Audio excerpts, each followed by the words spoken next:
ഈ സ്കൂളിൻ്റെ പ്രിൻസിപ്പൽ, സ്കൂളിലെ അധ്യാപകർ, പ്രിയപ്പെട്ട കൂട്ടുകാരെ, ഇന്ന് കേരളത്തിൻ്റെ ജന്മദിനമാണ്. നമ്മുടെ സംസ്ഥാനത്തിൻ്റെ പിറന്നാളാണ്. അതുകൊണ്ടാണ് നമ്മൾ ഈ ദിവസം വളരെ സന്തോഷപൂർവ്വം ഇവിടെ കൂടി ഇത്തരം ഉദ്ഘാടന സമ്മേളനങ്ങളും കഥകളും കവിതയും മലയാളവും എല്ലാം ചർച്ച ചെയ്യുന്നത്, ആസ്വദിക്കാൻ പോകുന്നത്. തുടക്കത്തിൽ തന്നെ ഈ ദിവസത്തെ വിവിധ സമ്മേളനങ്ങൾ, കഥ പറച്ചിലുകളും കവിതയും എല്ലാം ഉൾക്കൊള്ളുന്ന ഈ മലയാള ദിനാഘോഷ പരിപാടി ഉദ്ഘാടനം ചെയ്തതായി അറിയിക്കുന്നു.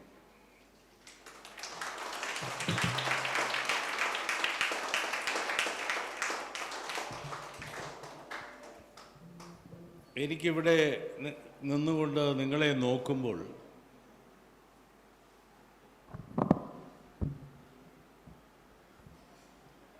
എൻ്റെ ബാല്യമാണ് എനിക്ക് ഓർമ്മ വരുന്നത്. നിങ്ങളെപ്പോലെ പ്രൈമറി സ്കൂളിൽ ക്ലാസ്സിലിരിക്കുന്ന അന്നത്തെ ഓർമ്മ. ഞാൻ പഠിച്ചത് മോഡൽ സ്കൂളിലാണ്, ഗവൺമെൻറ് മോഡൽ ഹൈസ്കൂൾ. അവിടെ എനിക്കിപ്പോഴും മറക്കാനാകാത്ത ഒരു സാറുണ്ടായിരുന്നു. ആ സാറിനെ കുറിച്ച് ഞാൻ ഒരുപാട് വേദികളിൽ പറഞ്ഞിട്ടുണ്ട്. ഒരിക്കലും മറക്കാനാവില്ല. നമ്മുടെ ഏറ്റവും വലിയ അധ്യാപകരെന്ന് പറയുന്നത് ഈ കൊച്ചു ക്ലാസ്സുകളിൽ നമ്മളെ പഠിപ്പിക്കുന്ന അധ്യാപകരാണ്. അവരാണ് നമുക്ക് അക്ഷരം പറഞ്ഞു തരുന്നത്, അവരാണ് നമുക്ക് ഭാഷ പറഞ്ഞു തരുന്നത്, അവരാണ് നമുക്ക് എല്ലാം നമ്മുടെ മനസ്സിൽ നട്ടു വളർത്തുന്നത്, നന്മകളും എല്ലാം. അപ്പോൾ ആ സാറിൻ്റെ പേര് പറഞ്ഞല്ലോ, ഗണേശൻ സാർ എന്നാണ്. ഗണേശൻ സാർ ക്ലാസ്സിൽ വന്ന ഒരു ഉത്സവമാണ്. പഴഞ്ചൊല്ലുകളൊക്കെ പറഞ്ഞ് ആനകേറാമല, ആടുകേറാമല, ആയിരം കാന്താരി പൂത്തിറങ്ങും. എന്തുവാണ്? നക്ഷത്രങ്ങൾ അല്ലേ? അനന്തകോടി നക്ഷത്രങ്ങൾ, ആകാശത്ത് കാണുന്ന അനന്തകോടി നക്ഷത്രങ്ങൾ. അങ്ങനെ സാറ് ചില നാടൻ പാട്ടുകളും, കാകൃത് കനകൃത് കാക്കേ നിന്നുടെ കൂകൃത് കുനുകൃത് കൂടെ വിടെ, തേകൃത് തെനകൃത് തെക്കങ്ങാണ്ടൊരു മാകൃത് മനകൃത് മാവിൻ്റെ, കോകൃത് കൊനകൃത് കൊമ്പത്ത്, തൂകൃത് തുനുകൃത് തൂങ്ങുന്നു. ഞാനിപ്പോൾ ഇത് വെറുതെ പറഞ്ഞതല്ലേ, സാറിങ്ങനെയല്ല പറയുന്നത്, സാറ് പാടിക്കൊണ്ടാണ് പറയുന്നത്. നമുക്കും പാടാം അല്ലേ? പാടാമോ? കാകൃത് കനകൃത് കാക്കേ നിന്നുടെ കൂകൃത് കുനുകൃത് കൂടവിടെ. നിങ്ങളാരും കാപ്പ് കുടിച്ചില്ലേ? ഒരു ശക്തിയുമില്ല. കാകൃത് കനകൃത് കാക്കേ നിന്നുടെ കൂകൃത് കുനുകൃത് കൂടവിടെ.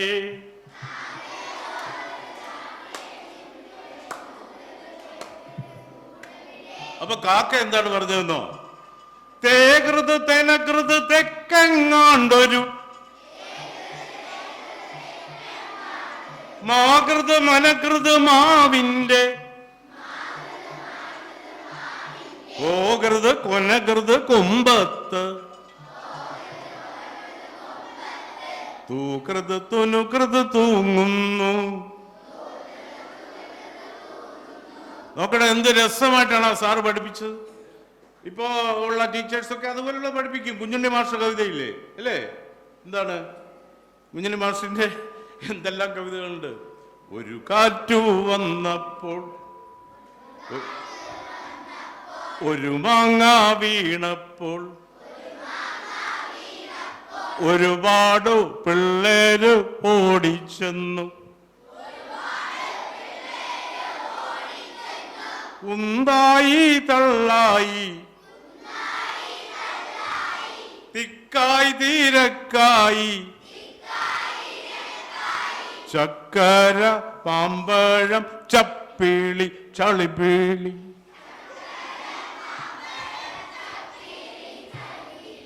ആയി ഠായി മിഠായി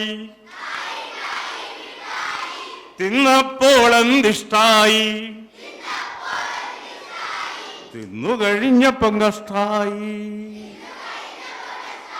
അപ്പൊ ഇങ്ങനെയൊക്കെയുള്ള പാട്ടുകളൊക്കെ പഠിപ്പിച്ച് ഗണേശ സാർ വളരെ രസമായിട്ട് കൊണ്ടുപോകുമ്പോൾ ഒരു ദിവസം ഗണേശ സാർ വന്നില്ല. സാറ് വരാത്ത ദിവസം എങ്ങനെ ഇരിക്കും? ബഹളമല്ലേ, ഭയങ്കര സന്തോഷമല്ലേ? വലിയ ബഹളമായി. ഹെഡ് മാസ്റ്റർ അറിഞ്ഞ് ഞങ്ങളെല്ലാം കൂടെ എടുത്ത് അടുത്ത ക്ലാസ്സിൽ കൊണ്ടിരുത്തി. അടുത്ത ക്ലാസ് എന്ന് പറയുന്നത് അഭിമന്യു സാറിൻ്റെ ക്ലാസ്സാണ്. ഗണേശ സാറിനെ പോലെയല്ല. ഗണേശൻ സാറ് നല്ല ചുരുണ്ട മുടിയുള്ള, വെളുത്ത തുടുത്ത മുഖമുള്ള, വട്ടക്കണ്ണുകളുള്ള, ആരെയും ആകർഷിക്കുന്ന, വെള്ളയൊക്കെ ധരിച്ചു വരുന്ന സുന്ദരനായ സാറ്. നമ്മുടെ അടുത്ത ക്ലാസ്സിലെ സാർ അഭിമന്യു ഘടോൽക്കജനെ പോലെ ഇരിക്കും. 6-6.5 അടി പൊക്കം, ശരീരം ആസകല മുടി, അങ്ങനെ ഒരു സാറ്. വട്ടക്കണ്ണ്, ചുവന്ന കണ്ണ് ഒക്കെ ആയിട്ടൊരു സാറ്. ഞങ്ങൾ അടുത്ത ക്ലാസ്സിൽ ബഹളം ഉണ്ടാക്കി ശിക്ഷിക്കപ്പെട്ട് ചെന്നതല്ലേ. അതുകൊണ്ട് ഞങ്ങൾ എന്ത് ചെയ്തു? ഒരു ഭാഗത്ത് അങ്ങ് ഇരുത്തി, തറയിലിരുത്തി. അഭയാർത്ഥികളാണ്. തറയിലിരുത്തിയപ്പോൾ അവിടെ പഠിപ്പിക്കുന്നത് ഈ മിഠായി ഒന്നുമല്ല, കാകൃത കനകൃത കാക്കയോ അല്ല. അവിടെ പഠിപ്പിക്കുന്നത് ആന്തരികാവയവങ്ങളെ കുറിച്ചാണ്. ഇതിനെക്കുറിച്ച് ആന്തരികാവയവങ്ങൾ അറിയാമല്ലോ, ആന്തരികാവയവങ്ങളെ കുറിച്ചാണ്. ഞങ്ങൾക്ക് അതിനെക്കുറിച്ചൊന്നും അറിയില്ല. അപ്പൊ സാറ് പഠിപ്പിച്ചു കഴിഞ്ഞ് ചോദ്യം ചോദിക്കുന്ന സമയത്താണ് ഞങ്ങൾ എത്തിയത്. ഈ ചോദ്യം ചോദിക്കുന്ന സമയത്ത് നമ്മൾ പറഞ്ഞിരിക്കുന്നത് പ്രകാശരേഖകൾ നേർരേഖയിൽ സഞ്ചരിക്കുമെന്നല്ലേ, പ്രകാശരശ്മികൾ അല്ലേ, light rays travel in straight lines. പക്ഷെ ചോദ്യം ചോദിക്കുന്ന സമയത്ത് പ്രകാശരേഖകൾ നേർരേഖയിലല്ല, രശ്മികൾ നേർരേഖയിലല്ല. നമ്മൾ സാറിനെ നോക്കത്തില്ല, നമ്മൾ അങ്ങോട്ടും ഇങ്ങോട്ടുമൊക്കെ നോക്കും. സാറ് നോക്കുമ്പോൾ അങ്ങനെ മാറി അങ്ങ് പോവും, ദൃഷ്ടി മാറി അങ്ങ് പോവും. സാറ് ആ ക്ലാസ്സിലുള്ളവരോടൊക്കെ ചോദിച്ചു ആന്തരികാവയവങ്ങളുടെ പേര് പറയുക. അപ്പോൾ അവിടെ പഠിച്ച കുട്ടികളാണല്ലോ, അവർ പറഞ്ഞു കുടല്, കരൾ, കൂമ്പെന്നൊക്കെ വിളിച്ച് പറയാൻ തുടങ്ങി. അത് കഴിഞ്ഞ് ഞങ്ങളെ ഇങ്ങനെ നോക്കി, ഇതേപോലെ തറയിരിക്കുന്നവരെ നോക്കിയപ്പോൾ ഞാൻ ലവനെ നോക്കി, ലവൻ എവനെ നോക്കി, യവൻ ആകാശത്ത് നോക്കി. അങ്ങനെ ഇരിക്കുകയാണ്. അങ്ങനെ ഇരിക്കുമ്പോൾ എൻ്റെ അടുത്തിരിക്കുന്ന ഡേവിഡ് ലിവിങ്സ്റ്റൺ എന്ന പയ്യൻ എന്നെ ഒരു സൈഡിലിട്ട് തോണ്ടാൻ തുടങ്ങി. കാരണം അവനറിയാം, ആന്തരികാവയവം അറിയാം. അപ്പോൾ അതെനിക്ക് പറഞ്ഞു തരികയാണ്. അവന് നേരിട്ട് പറയാൻ നിവൃത്തിയില്ല. അപ്പോൾ അവൻ ആൾ ശരിയല്ലാത്തതുകൊണ്ട് ഞാൻ മാറി ഇരിക്കുകയാണ്. കാരണം അവൻ പറയുന്ന ആന്തരികാവയവം കറക്റ്റ് ആവണമെന്നില്ലെന്നല്ല, പെശകാവാനും ചാൻസ് ഉണ്ട്. അതുകൊണ്ട് ഞാനങ്ങനെ നീങ്ങി ഇരിക്കുകയാണ്. സാറിങ്ങനെ റാഗി പറക്കുകയാണ്. റാഗി പറക്കാന്ന് പറയില്ലേ, റാഗി പറക്കുന്ന ചെമ്പരുന്തേ നീയുണ്ടോ മാമാങ്കവേല കണ്ടു. എൻ്റെ പാട്ട് കേട്ടിട്ടില്ലേ? റാഗി പറക്കുന്ന ചെമ്പരുന്തേ നീയുണ്ടോ മാമാങ്കവേല കണ്ടു. അപ്പോൾ ഈ സാറിൻ്റെ കണ്ണുകളിങ്ങനെ റാഗി പറന്നുകൊണ്ടിരിക്കുമ്പോൾ യവൻ എന്നെ കൂടെ ഇട്ട് ഇങ്ങനെ തോണ്ടിക്കൊണ്ടിരിക്കുമ്പോൾ ഒടുവിൽ എനിക്ക് തോന്നി ഇവൻ പറയുന്ന ആന്തരിക അവയവത്തെ എന്താണെന്നൊന്ന് കേൾക്കാം, അല്ലെങ്കിൽ യവൻ എൻ്റെ ഒരു ആന്തരിക അവയവം ഇപ്പം വെളിയിലെടുക്കും. ആ മട്ടായി. അപ്പം ഞാൻ ചോദിച്ചു എന്തുവാണ്? അവനൊരു ആന്തരിക അവയവത്തിൻ്റെ പേര് വിളിച്ച് പറഞ്ഞതും കേട്ടതും ഞാൻ നോക്കിയതും സാറിൻ്റെ മുഖത്ത്. സാർ എന്നെ എഴുതിക്കാൻ പറഞ്ഞു. ഇവൻ പറഞ്ഞ ആന്തരികാവയവം ഞാൻ വിളിച്ചു പറഞ്ഞു. അത്രേ എനിക്ക് ഓർമ്മയുള്ളൂ. ഈ ശരീരം മുഴുവൻ മുടിയുള്ള സാറുണ്ടല്ലോ, 6-6.5 അടി പൊക്കമുള്ള സാറുണ്ടല്ലോ, എന്നെ മുടിയോടെ തൂക്കിയെടുത്ത് മേശപ്പുറത്ത് നിർത്തിയ അടിയോടടിയായി. അവൻ പറഞ്ഞ ഇതിന് തളർവാദമാണോ? ഇതിപ്പോ കഴിഞ്ഞ കർക്കിടകത്തെ ചികിത്സിക്കേണ്ടതായിരുന്നു. അപ്പോ അവൻ പറഞ്ഞ ആന്തരികാവയവം കേൾക്കണ്ടേ? ഒബ്ലാങ്കാറ്റ. അപ്പൊ ആ തരത്തിൽ വിദ്യാർത്ഥികളെ സന്തോഷിപ്പിച്ചുകൊണ്ട് കടന്നുപോയ ഗണേശൻ സാറിനെ ഞാൻ ഇതുപോലെയുള്ള വിദ്യാലയങ്ങളിൽ പോകുമ്പോഴെല്ലാം ഓർമ്മിക്കും. കാരണം ഭാഷയെന്ന് പറയുന്നത്, മാതൃഭാഷയെക്കുറിച്ച് ഗാന്ധിജി പറഞ്ഞത് എന്താണ്? മാതൃഭാഷ മുലപ്പാല് പോലെയാണ്. മുലപ്പാല് എന്ന് പറഞ്ഞാൽ അതിനേക്കാളും പരിശുദ്ധമായ, അതിനേക്കാളും ഔഷധ സമ്പന്നമായ, അതിനേക്കാളും പോഷക സമൃദ്ധമായ മറ്റൊന്നില്ലല്ലോ. അതുപോലെയാണ് ഒരാൾക്ക് താൻ ആദ്യം കുടിക്കുന്ന ദിവ്യ ഔഷധമായ മുലപ്പാൽ പോലെയാണ് മാതൃഭാഷ. പക്ഷേ ഞാൻ പറയുന്നു, മാതൃഭാഷ നമ്മുടെ കണ്ണുകളാണ്. മാതൃഭാഷ നമ്മുടെ കണ്ണുകളാണ്. മറ്റുള്ള ഭാഷകളെല്ലാം കണ്ണടകൾ മാത്രം.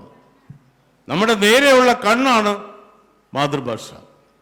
ദൈവദത്തമായ ജന്മസിദ്ധമായ കണ്ണുകളാണ് മാതൃഭാഷ. മറ്റു ഭാഷകളോ കണ്ണടകളാണ്, അല്ലേ? മർത്യന്നു പെറ്റമ്മ തൻ ഭാഷ താൻ എന്നല്ലേ പറയുന്നത്? ആരാ പറഞ്ഞത് അങ്ങനെ? മഹാകവി വള്ളത്തോൾ. നിങ്ങൾ വായിക്കണം, കൊച്ചുകുട്ടികൾ വായിക്കണം, മലയാളം വായിക്കണം. ഇവിടെ ഈ ടീച്ചേഴ്സ് എല്ലാം ഇവിടെ നിന്നാൽ പോരാ, അനങ്ങുന്ന ആളിനെ അപ്പം തന്നെ കൈകാര്യം ചെയ്യണം, മാതൃഭാഷയിലൂടെ കൈകാര്യം ചെയ്യണം. അപ്പോൾ നമ്മൾ വായിക്കണം. നിങ്ങൾ കേട്ടിട്ടില്ലേ? വീണ്ടും താഴ്ന്നു പോയി.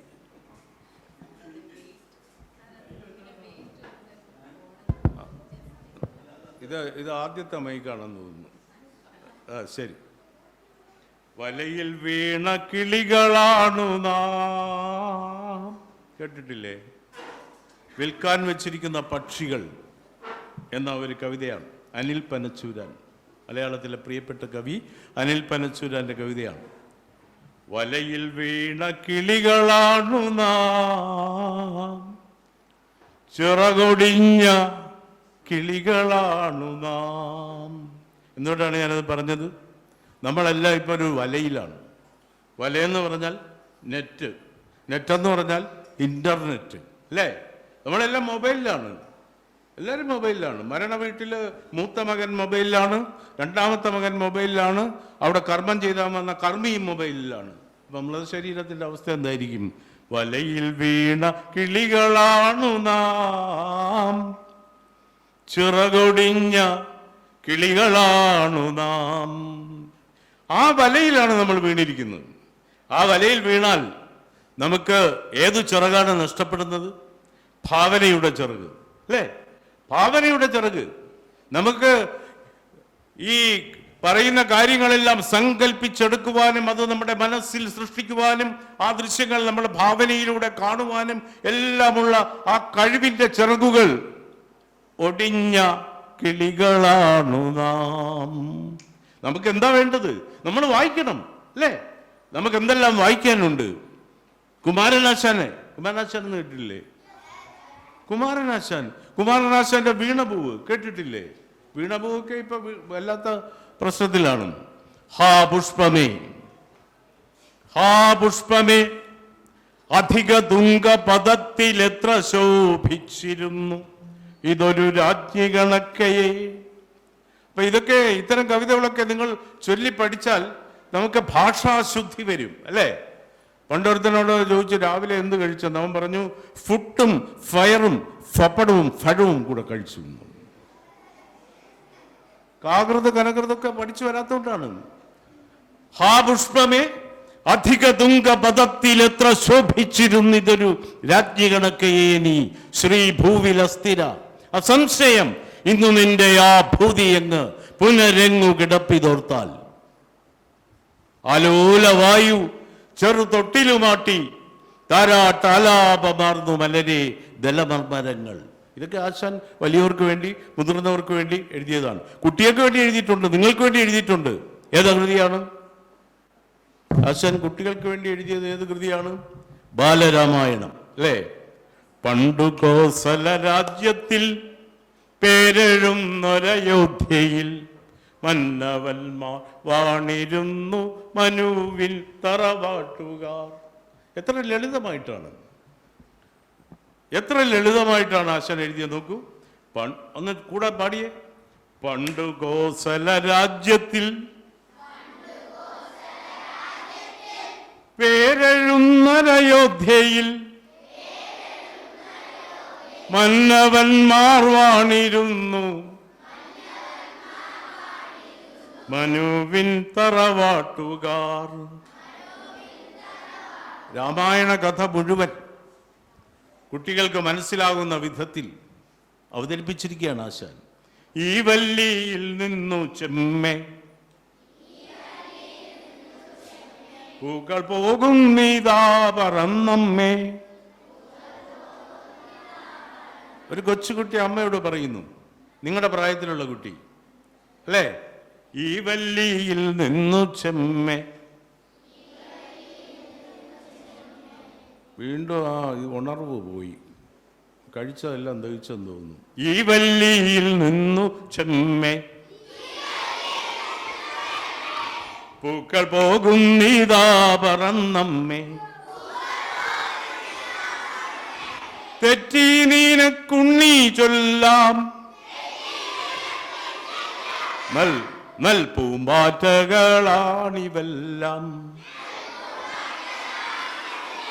കുട്ടി പറഞ്ഞത് എന്താണ്? ഇത് പൂക്കളാണ്, പൂക്കൾ പറന്നു പോകുന്നു എന്നല്ലേ പറഞ്ഞത്? അമ്മ പറഞ്ഞ പൂക്കളല്ല, പിന്നെന്താണ്?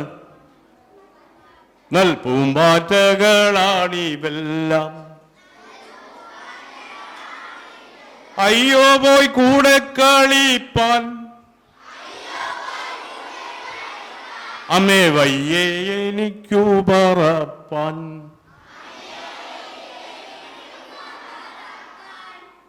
അവയുടെ കൂടെ പോയി എനിക്ക് കളിക്കണമെന്നുണ്ട്, പക്ഷേ പറക്കാൻ കഴിയില്ലല്ലോ. കുട്ടിക്ക് വിഷമമായി, സങ്കടമായി, കണ്ണിലിങ്ങനെ കണ്ണുനീർ മുത്തുകൾ നിറയാൻ തുടങ്ങി. അമ്മയ്ക്കും വിഷമമായി. അമ്മ അവനെ ആശ്വസിപ്പിച്ചുകൊണ്ട് ചേർത്തണച്ചുകൊണ്ട് പറയുന്നു, ആവാത്തതിങ്ങനെ എണ്ണി ചുമ്മാ മാഴ്കൊല്ല എന്നോ മലുണ്ണി. കഴിയാത്ത കാര്യങ്ങളെ കുറിച്ച് എന്തിനാണ് കുഞ്ഞെ ചിന്തിക്കുന്നത്? നിന്നെ കൊണ്ട് കഴിയാത്ത കാര്യങ്ങളല്ലേ അത് ഓരോ ആളിനും ഓരോ കാര്യങ്ങളുണ്ട്. പിച്ച നടന്നു കളിപ്പൂ നീ. നോക്ക്, ഈ പിച്ചകമുണ്ടോ നടപ്പൂ. നീ പിച്ച വെച്ച് നടക്കുന്നു, പൂക്കളല്ല പൂമ്പാറ്റകൾ പറന്നു പോകുന്നു. പിച്ചകം നിന്നെ പോലെ നടക്കുന്നില്ല, അവിടെ തന്നെ നിൽക്കുന്നു. കണ്ടില്ലേ? അതുകൊണ്ട് ആവാത്തതിങ്ങനെ എണ്ണി ചുമ്മാ മാഴ്കൊല്ല എന്നോ മലുണ്ണി. അപ്പൊ ആ കുഞ്ഞിനൊരു സംശയം, അതിങ്ങനെ ചിന്തിക്കുകയാണ്, ഇമ്മട്ടിലായതെന്തെന്നാൽ ഞാനൊരു മദരാം അമ്മ ചൊന്നാൽ. അതറിയണ്ടേ? നമുക്ക് എന്ത് സംശയം തോന്നിയാലും നമ്മൾ ചോദിക്കണം, അല്ലേ? എന്ത് സംശയം തോന്നിയാലും ചോദിക്കണം. എന്നോട് സ്കൂളിൽ പോകുമ്പോൾ എൻ്റെ അച്ഛൻ പറഞ്ഞു വിട്ടത്, മോനെ എന്ത് സംശയം തോന്നിയാലും സാറിനോട് അപ്പം തന്നെ ചോദിക്കണമെന്ന്. അങ്ങനെ ഇരിക്കുമ്പോഴാണ് സാറ് സാരമേയം എന്ന് പറഞ്ഞത്. എന്താ പറഞ്ഞത്? സാരമേയം. എന്താണ് സാരമേയത്തിൻ്റെ അർത്ഥം? അറിയോ? സാരമേയം എന്ന് പറഞ്ഞാൽ എന്താണ്? സെക്രട്ടേറിയറ്റ് വെച്ച് ഞാൻ ഇതിനെക്കുറിച്ച് പറഞ്ഞപ്പോൾ ഒരുത്തൻ പറഞ്ഞു, എനിക്കറിയാം, കഴുതയെന്ന്. ഞാൻ പറഞ്ഞു, നമ്മുടെ പേരൊന്നും ചോദിച്ചില്ലല്ലോ. സാരമേയം എന്താണെന്ന് അറിഞ്ഞുകൂടാത്തതുകൊണ്ട് ഞാൻ ആ സാറിനോട് എഴുന്നേറ്റ് ചോദിച്ചു. കാരണം അച്ഛൻ രാവിലെയും പറഞ്ഞതാണ് സാരമേയത്തിൻ്റെ ഏതിൻ്റെയും അർത്ഥം ചോദിക്കണമെന്ന്. ഞാൻ സാറിനോട് ചോദിച്ചു, സാറെന്താ പറഞ്ഞതെന്നറിയോ? മേലാകവേ ചെല്ലിളകി കിതച്ചും. ഞാൻ പേടിച്ചുപോയി. സ്ഥൂലാസ്ഥി പാർശ്വങ്ങളിൽ ഉയർന്നു നിന്നും കോലായിൽ ഏതാണ്ട് നമസ്കരിച്ച പോലായി കിടപ്പുണ്ട് ഒരു സാരമേയം. ആരാണ്? മേലാകവേ ചെള്ള് ഇളകി കിതച്ചും സ്ഥൂലാസ്ഥി പാർശ്വങ്ങളിൽ ഉയർന്നു നിന്നും കോലായിൽ ഏതാണ്ട് നമസ്കരിച്ച പോലായി കിടപ്പുണ്ടൊരു സാരമേയം. ആരാണ്? പട്ടി. മേലാകവേ ചെള്ളിളകി കിതച്ചും സ്ഥൂലാസ്ഥി പാർശ്വങ്ങളിൽ ഉയർന്നു നിന്നും കോലായിൽ. ഇപ്പൊ പട്ടിയില്ലല്ലോ, ഇപ്പോ പട്ടിയുമില്ല, കോലായുമില്ല, മുറ്റവുമില്ല, ഒന്നുമില്ല. അതുകൊണ്ടാണ് ആ കവി എഴുതിയത്, വലയിൽ വീണ കിളികളാണു നാം, ചിറകൊടിഞ്ഞ കിളികളാണു നാം. അപ്പൊ സംശയം വന്ന അപ്പ ചോദിക്കണം. ഈ കുട്ടി ചോദിക്കുകയാണ്, ഇമ്മട്ടിയിലായതെന്തെന്നാൽ ഞാനൊരു മതരാമമ്മ ചൊന്നാൽ. അമ്മയ്ക്ക് അതിന്റെ ഉത്തരം അറിഞ്ഞുകൂടാ. ഉത്തരം അറിയാതെ വരുമ്പോൾ അമ്മമാര് ചെയ്യുന്ന അടി കൊടുക്കും. പോയിരുന്ന പടിയിടാന്ന് പറയും, അല്ലേ? ഉത്തരം അറിയാത്ത വരുമ്പോഴും ദേഷ്യം വരും. പക്ഷെ ഈ അമ്മ പറയുന്നു, കുമാരനാശാൻ സൃഷ്ടിച്ച അമ്മ പറയുന്നു, നാമിങ്ങറിയുവതൽപ്പം, നാമിങ്ങറിയുവതൽപ്പം, എല്ലാം ഓമനെ ദൈവസങ്കൽപ്പം.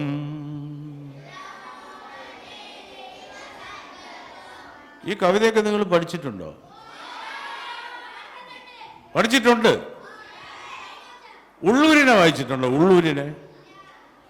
ഉള്ളൂരിന്റെ പ്രേമസംഗീതം. ഒരൊറ്റ മതമുണ്ടുലകിന്നുയിരാം പ്രേമമതൊന്നല്ലോ. അത് വായിച്ചിട്ടില്ലല്ലേ? ഇപ്പൊ കേട്ടല്ലോ. ഒരൊറ്റ മതമുണ്ടുലകിന്നുയിരാം പ്രേമമതൊന്നല്ലോ. ഒരൊറ്റ മതമുണ്ടുലകിന്നുയിരാം പ്രേമമതൊന്നല്ലോ. വള്ളത്തോൾ, ഭാരതമെന്ന പേരു കേട്ടാൽ അഭിമാനപൂരിതമാകണം അന്തരംഗം. കേട്ടിട്ടുണ്ടോ? കേട്ടിട്ടുണ്ടോ? ഭാരതമെന്ന പേര് കേട്ടാൽ, ഭാരതം നമ്മുടെ രാജ്യമാണ്, ഭാരതമെന്ന പേര് കേട്ടാൽ അഭിമാനപൂരിതമാകണം അന്തരംഗം. കേരളമെന്ന് കേട്ടാലോ തിളയ്ക്കണം, തിളയ്ക്കണം, തിളയ്ക്കണം ചോര നമുക്ക് ഞരമ്പുകളിൽ. ദേശഭക്തി ഉണർത്തുന്ന വരികളാണ്. അതുകൊണ്ട് ഇത്തരം കവികളെ നമ്മൾ വായിക്കണം. കുഞ്ചൻ നമ്പ്യാരെ വായിക്കണം. കുഞ്ചൻ നമ്പ്യാരെ വായിച്ചിട്ടുണ്ടോ? കേട്ടിട്ടുണ്ടോ? പഠിച്ചിട്ടുണ്ടോ? എന്തുവാ പഠിച്ചത് കുഞ്ചൻ നമ്പ്യാരുടെ? നായർ വിശന്നു വലഞ്ഞു വരുമ്പോൾ കായക്കഞ്ഞിക്കരിയിട്ടില്ല. തുള്ളലാണ് അദ്ദേഹത്തിന്റെ, ഓട്ടം തുള്ളലാണ്. അപ്പൊ വീട്ടിലെ ഗ്രഹനാഥൻ, റേഷൻ കാർഡിൽ എഴുതുമല്ലോ ഗ്രഹനാഥൻ. ഗ്രഹനാഥൻ വിശന്ന് വരുമ്പോ ഗ്രഹനാഥൻ എന്ത് ചെയ്യുന്നു? കായക്കഞ്ഞിക്ക് അരിയിട്ടില്ല, കഞ്ഞിക്ക് അരി പോലും ഇട്ടിട്ടില്ല, ഉച്ചയ്ക്ക് ഒന്നുമില്ല. നായർ വിശന്നു വലഞ്ഞു വരുമ്പോൾ കായക്കഞ്ഞിക്കരിയിട്ടില്ല. ആയതു കേട്ടു കലമ്പിച്ചെന്തങ്ങായുധമുടനെ കാട്ടിലെറിഞ്ഞു. അയാളുടെ പണിയായുധം ദേഷ്യം വന്ന് കാട്ടിലെറിഞ്ഞു. എന്നിട്ടോ കെട്ടിയ പെണ്ണിനെ മടികൂടാതെ കിട്ടിയ വടി കൊണ്ടൊന്നു കൊടുത്തു. കെട്ടിയ പെണ്ണിനെ മടികൂടാതെ കിട്ടിയ വടി കൊണ്ടൊന്നു കൊടുത്തു. കുഴപ്പമില്ല അല്ലേ? കഞ്ഞി കരിയിടാതെ എന്നാ പിന്നെ എന്ത് ചെയ്യാൻ നോക്കും? അങ്ങനെ പല കാര്യങ്ങളും ചെയ്തു അവിടെ. എന്നിട്ട് അവസാനം കുഞ്ചൻ നമ്പ്യാർ പറയാണ്, എന്നിട്ടും കലിതീരാതവന പുരയുടെ ചുറ്റും മണ്ടി നടന്നു. അപ്പൊ ഇതൊക്കെ രസമുള്ള ജീവിത മുഹൂർത്തങ്ങളാണ് കവികൾ അവതരിപ്പിച്ചിരിക്കുന്നത്. ലക്ഷം മനുഷ്യർ കൂടുമ്പോൾ അതിൽ ലക്ഷണമൊത്തത് ഒന്നോ രണ്ടോ. ലക്ഷം പേര് കൂടി നിൽക്കുന്നു. അതിൽ ഓരോരുത്തരായിട്ട് നമ്മൾ നോക്കിയാൽ ഓരോരുത്തർക്കും ഓരോ കുഴപ്പം, ഓരോരുത്തർക്കും ഓരോ കുഴപ്പം. ഒരുത്തന് സൽക്കഥ വളരെ അറിഞ്ഞൊരു ദേഹം, ഒരുപാട് പഠിത്തമൊക്കെ ഉള്ള ആളാണ്, ഒരുപാട് വിജ്ഞാനമുള്ള ആളാണ്, ഒരുപാട് ഡിഗ്രികളുള്ള ആളാണ്, PhD ഒക്കെ എടുത്ത ആളാണ്, ഡീലിറ്റും എടുത്ത ആളാണ്. പക്ഷേ സൽക്കഥ വളരെ അറിഞ്ഞൊരു ദേഹം വിക്കുകൾ കൊണ്ടതാ പറവാൻ വഹിയ. വിക്ക് കാരണം പറയാൻ പറ്റുന്നില്ല. വിക്കുള്ളവരെ കണ്ടിട്ടില്ലേ? അവർക്ക് പറയാൻ പറ്റുന്നില്ല. കുഞ്ചൻ നമ്പ്യാർ പറയുന്നു, കംസൻ കിക്കി കൃഷ്ണൻ പൂതന എന്നാം കഥയിൽ. അപ്പോ ഇങ്ങനെ രസമുള്ള കവിതകൾ എഴുതിയ ആളാണ് കുഞ്ചൻ നമ്പ്യാർ. ആശാനക്ഷരമൊന്നു വിഴച്ചാൽ, നമ്മൾ പഠിപ്പിക്കുന്ന ആശാനില്ലേ, നമ്മുടെ അധ്യാപകർ, അവർ വളരെ ശ്രദ്ധിക്കണമെന്നാണ് നമ്പ്യാർ പറയുന്നത്. കാരണം ഈ പഠിപ്പിക്കുന്ന ആളിന്, ആശാനക്ഷരമൊന്നു പിഴച്ചാൽ 51 പിഴയ്ക്കും ശിഷ്യന്. തമ്പ്രാനൽപ്പം കട്ടുഭുജിച്ചാൽ അമ്പലവാസികളൊക്കെ കക്കും. കയ്യിലിരിക്കും കനകമുപേക്ഷിച്ചീയം തേടി നടപ്പവരുണ്ട്. എത്ര ജീവിത മൂല്യങ്ങളെ ഉയർത്തുന്ന വരികളാണ്. നമ്മുടെ കയ്യിലുള്ളതിനെ നമ്മൾ അറിയുന്നില്ല. ഇടയ്ക്ക് മോഹൻലാലാണോ പറഞ്ഞത്, സ്വർണം വീട്ടിൽ വെച്ചിട്ട് എന്തിനാ റോഡിൽ തെണ്ടി നടക്കുന്നു എന്നൊക്കെ പറഞ്ഞത് അല്ലേ? സ്വർണം വീട്ടിലുണ്ട്, എടുത്ത് പണയം വയ്ക്കാനാണ് പറയുന്നത്. അപ്പോൾ നമ്പ്യാർ പറഞ്ഞ അങ്ങനെയല്ല, വീട്ടിൽ കനകമുണ്ട്, എന്നിട്ടോ വെളിയിൽ ഈയം തേടി നടക്കുകയാണ് ആളുകൾ. പോട്ടെ, ഇങ്ങനെ ഒരുപാട് ഒരുപാട് കവിതകളെ നിങ്ങൾ വായിക്കേണ്ടിയിരിക്കുന്നു. ചെങ്ങമ്പുഴയാണല്ലോ നമ്മുടെ നാടിനെ ഏറ്റവും മനോഹരമായി വർണ്ണിച്ചത്. മലരണിക്കാടുകൾ തിങ്ങി വിങ്ങി. കേട്ടിട്ടില്ലേ? കേട്ടില്ല? ഒന്ന് പാടിയേ. മലരണിക്കാടുകൾ തിങ്ങി വിങ്ങി, മരതക കാന്തിയിൽ മുങ്ങി മുങ്ങി, കരളും മിഴിയും കവർന്നു മിന്നി, കറയറ്റൊരാലസൽ ഗ്രാമഭംഗി. ഈ ചങ്ങമ്പുഴയുടെയൊക്കെ കവിതകൾ നിങ്ങൾ വായിക്കണം. ആയുന്ന കാനനച്ചോല, ചോലയും കായലും പുൽകവേ പുഞ്ചിരി ചാർത്തിടും പൂന്തിരമാല, പൂന്തിരമാലമേൽ നിർക്കിളി ചാർത്തുപോൽ നീന്തുമൊരായിരം തോണി. ചിത്രചലനമഗ്രാമപശ്ചാത്തലം, ചിത്രചലനമഗ്രാമപശ്ചാത്തലം ചിത്രത്തിലാക്കുവാൻ മേല, ഭാവനയ്ക്കപ്പുറം നിൽക്കുമാ സൗഭകം പാടിപ്പുകഴ്ത്തുവാൻ മേല. ഗ്രാമസൗഭാഗ്യങ്ങളെ, ഗ്രാമീണതയെ, ഗ്രാമത്തിൻ്റെ ധന്യതയെ എല്ലാം വർണ്ണിക്കുന്ന കവിതയാണ്. ഇത്തരത്തിലുള്ള എത്രയോ മനോഹരമായി നമുക്ക് ചൊല്ലി ശീലിക്കാവുന്നതും നാവിനെ വഴക്കിയെടുക്കാവുന്നതും മനസ്സിനെ ഹൃദ്യമാക്കാവുന്നതും ഭാവനയെ എന്നും സുന്ദരമാക്കി നിലനിർത്താവുന്നതുമായ ചേതോഹരങ്ങളായ രമണീയങ്ങളായ കമനീയങ്ങളായ കവിതാശകലങ്ങളുണ്ട്. ആരുവാങ്ങൂമിന്നാരുവാങ്ങൂമി ആരാമത്തിൻ്റെ രോമാഞ്ചം, അപ്രമേയ വിലാസലോലയ സുപ്രഭാതത്തിൻ സുസ്മിതം, പൂർവദിമുഖ തിങ്കളൊക്കെയും പൂവിതളോളി പൂശുമ്പോൾ, നിദ്രയെന്നോടു യാത്രയും ചൊല്ലി നിർദ്ദയം വിട്ടുപോകയാൽ, മന്ദചേഷ്ടനായി നിന്നിരുന്നു ഞാൻ മന്ദിരാങ്കണ വീഥിയിൽ, എത്തിയൻ കാതിലപ്പോഴുതോരു മുഗ്ധസംഗീത കന്തളം.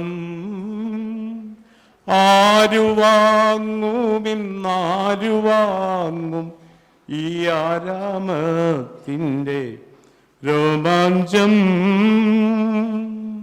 ആരാമത്തിൻ്റെ രോമാഞ്ചം അല്ലേ? എന്താണത്? പൂമാലയാണ്.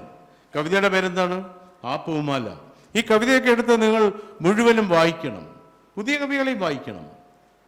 സൂതകുമാരി പുതിയ കവിയല്ല, എന്നാലും അവരുടെ രാത്രിമഴ നിങ്ങൾക്ക് പഠിക്കാനില്ലേ? ഉയർന്ന ക്ലാസ്സുകൾ പഠിക്കാനുണ്ടോ? രാത്രിമഴ മുമ്പ് 9-ലോ 10-ലോ ഒക്കെ പഠിക്കാനുണ്ടായിരുന്നല്ലോ. രാത്രി മഴ പെയ്യുകയാണ്, ഒരു സ്ത്രീ ഉണർന്നിരിക്കുന്നു. എങ്ങനെ ഉണർന്നിരിക്കുന്നു? വളരെ വിഷമത്തോടെ, വേദനയോടെ, ദുഃഖത്തോടെ, അസ്വസ്ഥയായി ഉണർന്നിരിക്കുന്നു.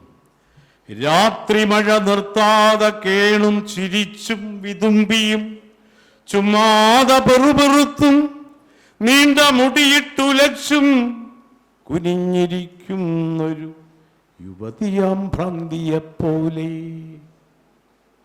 രാത്രി മഴ മന്ദമീ ആശുപത്രിക്കുള്ളിൽ. അപ്പൊ അവരെവിടെയാണ്? ആശുപത്രിക്കകത്താണ്. രാത്രി മഴ മന്ദമീ ആശുപത്രിക്കുള്ളിൽ ഒരു നീണ്ട തെങ്ങലായൊഴുകി വന്നെത്തി. ഈ അഴിവാതിൽ വിടവിലൂടെ ഏറെ തണുത്ത കൈ വിരൽ നീട്ടി എന്നെ തൊടുന്നൊരി ശ്യാമയാമിരവിൻ്റെ ഖിന്നയാം പുത്രി. രാത്രി മഴ നോവിൻ ഞരക്കങ്ങൾ, ഞെട്ടലുകൾ, തീക്ഷ്ണസ്വരങ്ങൾ, ഒടുന്നനെയൊരമ്മ തന്നാർത്തനാദം ഞാൻ നടുങ്ങി എൻ ചെവി പൊത്തി ഈ രോഗശയ്യയിലുരുണ്ടു തേങ്ങും വഴി അന്ധകാരത്തിലൂടെ ആശ്വാസവാക്കുമായി എത്തുന്ന പ്രിയജനം പോലെ. അതാണ് രാത്രിമഴ. രാത്രിമഴയുടെ ഒരു ഫീലാണ്. രാത്രിമഴയോടു ഞാൻ പറയട്ടെ, നിന്റെ ശോകാർദ്ര സംഗീതമറിയുന്നു ഞാൻ. നിന്റെ അലിവും അമർത്തുന്ന രോഷവും ഇരുട്ടത്തു വരവും തലിച്ചുള്ള തേങ്ങിക്കരച്ചിലും പുലരിയെത്തുമ്പോൾ മുഖം തുടച്ചുള്ള നിൻ ചിരിയും തിടുക്കവും നാട്യവും ഞാൻ അറിയും. അറിയുന്നതെന്തുകൊണ്ടെന്നോ സഖി, അറിയുന്നതെന്തുകൊണ്ടെന്നോ സഖി, ഞാനും ഇതുപോലെ രാത്രിമഴ പോലെ. രാത്രിമഴ നിങ്ങൾ പഠിക്കണം, കാണാതെ പഠിക്കണം. ആ വിധത്തിലുള്ള കഥകളുണ്ട്. ബഷീറിൻ്റെ പൂവമ്പഴം എന്നൊരു കഥയുണ്ട്. നമുക്കിവിടെ ലൈബ്രറി ഇല്ലേ? ലൈബ്രറിയിൽ ഇത്തരം പുസ്തകങ്ങളുണ്ട്. അവിടെ പോയിട്ട് ആ പുസ്തകങ്ങളെടുത്ത് ഇത്തരം കഥകളെടുത്ത് വായിക്കണം. പൂവമ്പഴം എന്ന കഥ. അതുപോലെ കേശവദേവിൻ്റെ കൂൾ ഡ്രിങ്ക് എന്നൊരു കഥയുണ്ട്. ഒരു കൊച്ചു പെൺകുട്ടി, ജാനു എന്ന് പറയുന്ന പെൺകുട്ടി, പാല് വിൽക്കാൻ വേണ്ടി സിറ്റിയിൽ വരികയാണ്, നഗരത്തിൽ വരികയാണ്. പാല് വിൽക്കാൻ വേണ്ടി നഗരത്തിൽ വരികയാണ്. നഗരത്തിൽ വരുന്ന ആ കുട്ടി ഇങ്ങനെ പാലെല്ലാം വിറ്റ് വെയിലത്ത് തളർന്ന് ക്ഷീണിച്ച് അങ്ങനെ നടന്നു വരുമ്പോൾ ഒരു സ്ഥലത്ത് കൂൾ ഡ്രിങ്ക്സ് വിൽക്കുന്നു, സർബത്ത് കൊടുക്കുന്നു.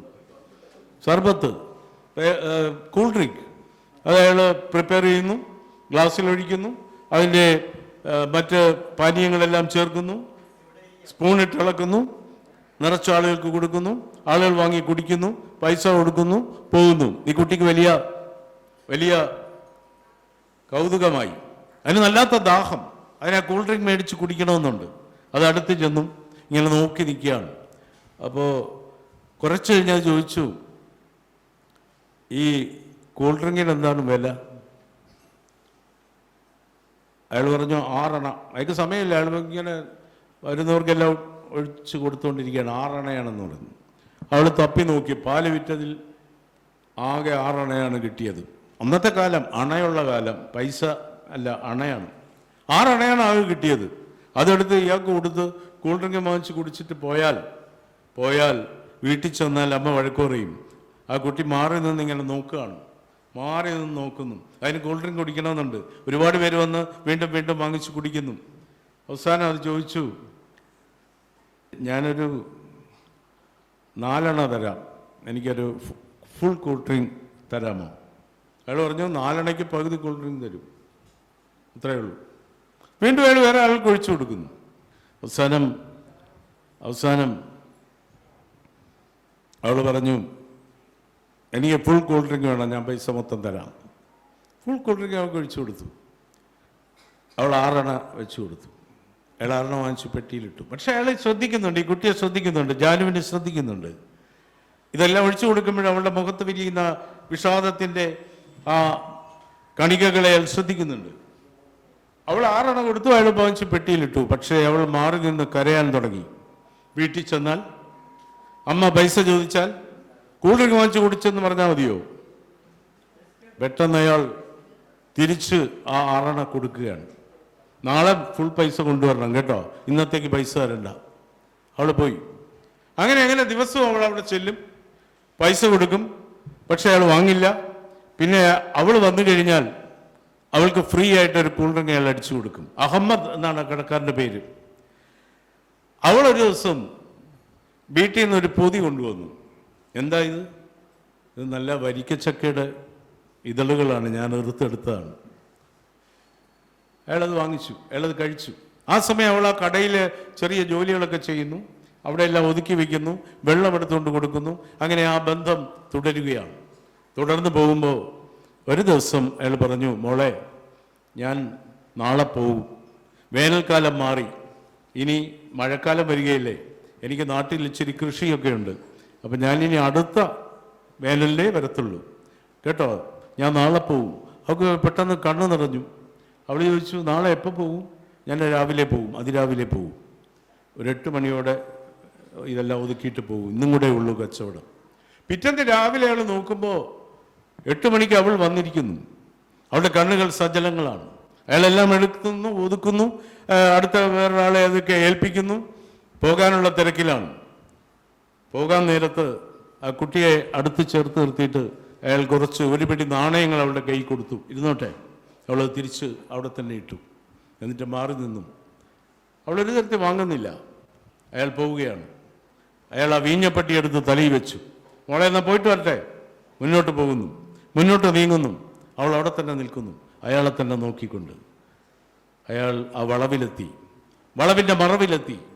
ആ മറവിൽ നിന്നുകൊണ്ട് അയാൾ ഒരിക്കൽ കൂടെ നോക്കുമ്പോൾ അവൾ അവിടെ തന്നെ അയാളെ നോക്കി നിൽക്കുന്നു. അയാൾ പോയി. ദേവ് എഴുതുന്നു, കേശവദേവ് എഴുതുന്നു, തുടർന്നുള്ള ദിവസങ്ങളിലും അവൾ പാലുമായി നഗരത്തിൽ വരാറുണ്ടായിരുന്നു. അപ്പോഴെല്ലാം അവൾ ആ അഹമ്മദിൻ്റെ ആ പെട്ടിക്കട നിന്ന സ്ഥലത്തിൻ്റെ എതിർവശത്ത് നിൽക്കും, അങ്ങോട്ട് നോക്കി നിൽക്കും, കുറേ നേരം നിൽക്കും, വല്ലാതെ മുഖം വിഷാദഭദ്രമാവും, എന്നിട്ട് പോകുമായിരുന്നു. നോക്കണം, എത്ര സുന്ദരമായ ഹൃദയാവർജകമായ ഒരു കഥ. 2 പേരും തമ്മിൽ 2 സമുദായത്തിൽപ്പെട്ടവരാണ്. ഒരാൾ വലിയ ആളും ഒരാൾ കൊച്ചുകുട്ടിയുമാണ്. പക്ഷെ അവരുടെ ഹൃദയബന്ധങ്ങൾ അത് പുഷ്കലമാകുന്നതും പുഷ്പിതമാകുന്നതും അത് ഇത്രമേൽ രമണീയമാകുന്നതും ഹൃദ്യമാകുന്നതും മാതൃകാസുന്ദരമാകുന്നതും ആ കഥയിലുണ്ട്. ഇത്തരം കഥകൾ നിങ്ങൾ വായിക്കണം. ഞാൻ ചുരുക്കുകയാണ്, കാരണം തുടർന്നുള്ള സെഷൻ ആരംഭിക്കാറായിരിക്കും. ഞാൻ പറഞ്ഞു വന്നത്, വലയിൽ വീണ കിളികളെ പോലെ ആകരുത് നമ്മൾ നെറ്റിൽ പെട്ടുപോകരുത്. നമ്മൾ വായിക്കണം, നമ്മൾ കാണണം, നമ്മൾ സ്നേഹിക്കണം, നമ്മൾ നമ്മുടെ മാതൃഭാഷയെ നെഞ്ചോടണയ്ക്കണം. കാരണം നമ്മൾ ആദ്യമായി കേട്ട ഭാഷയാണ്, അച്ഛൻ അമ്മയെ സ്നേഹിച്ച ഭാഷയാണ്, നമ്മൾ നമ്മുടെ ജ്യേഷ്ഠനോട് കലഹിച്ച ഭാഷയാണ്, നമ്മുടെ കൂടപ്പിറപ്പുകളോട് ഇഷ്ടപ്പെട്ടുമല്ലാതെയും സംസാരിച്ച ഭാഷയാണ്, നമ്മുടെ പ്രാണഭാഷയാണ്.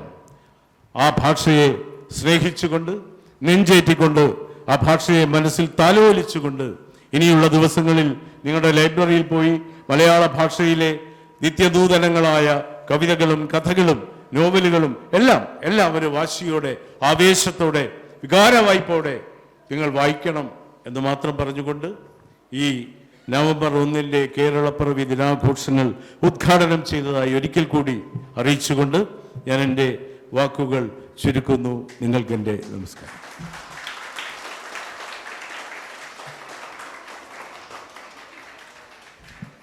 പ്രസാദമധുരമായ നല്ലൊരു പ്രസംഗം കാഴ്ചവെച്ച ശ്രീ കെ സുദർശനൻ സാറ് അല്പം ലേറ്റായി പോയി വന്നെങ്കിലും അതുകൊണ്ട് കുറേ പ്രസംഗം കുറഞ്ഞുപോയി.